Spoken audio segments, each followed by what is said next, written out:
Nandito na naman tayo sa Boracay, Cabiador.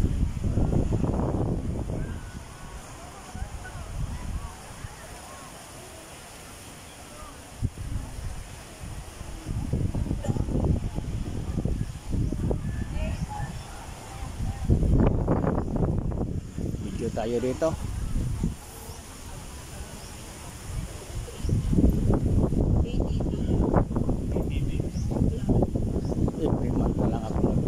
Cabiador. My God.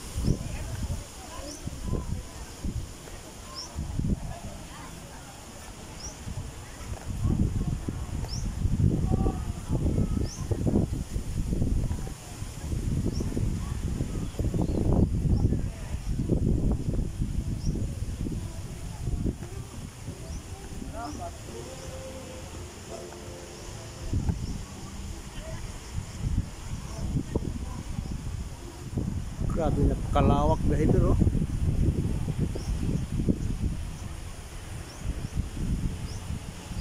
Pero kayo magtataka ha, bakit every month ako nakabidyo dito.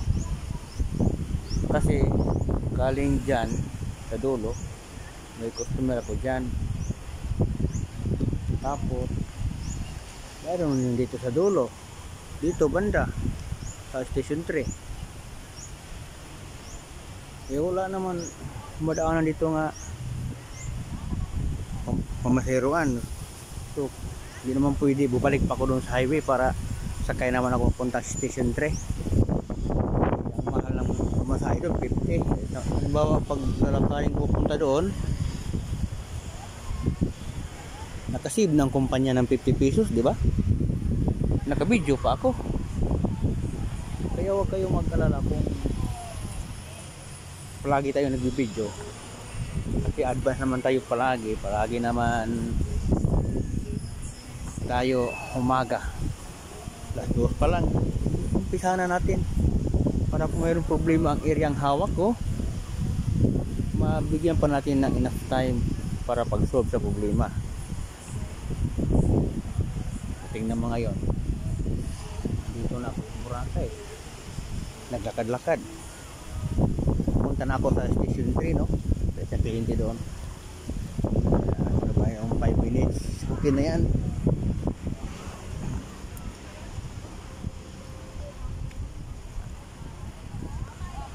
Sus, napakahaba ng bis dito. Daming tao. Daming souvenir.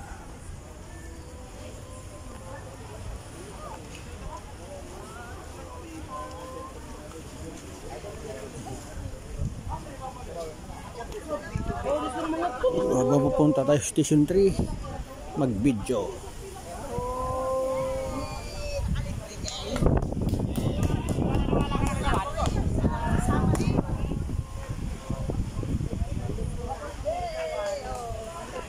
So pakita ko sa inyo kabiado ang ganda ng Boracay Island.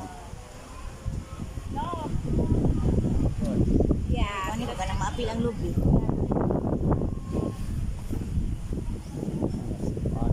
Rin. Ay.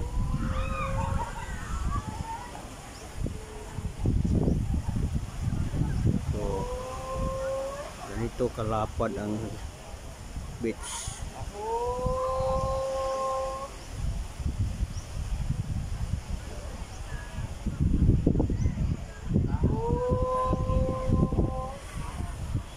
May mga souvenir dito, banda dami.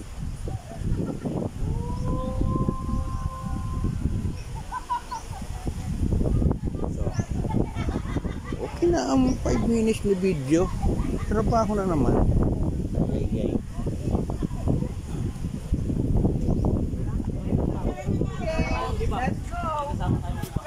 Food festival. Daming tao.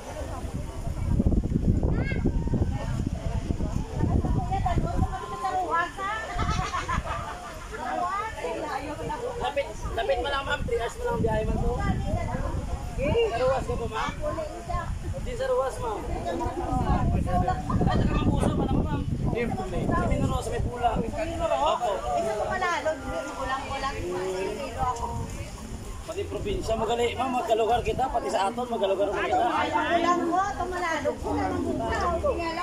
Hinalo ka. Hinalo ka. Apo, ma'am. Ang boundary pala sa Paradise Garden. sa may welcome. So panoorin nyo tong video ko dito kabihay doon sa Boracay. Nasa YouTube, TikTok, Facebook, Instagram. Basta biyahe doon, yan na yun. Ang ganda ng mga lubi, oh. Nyog, lubi sa Cebuano.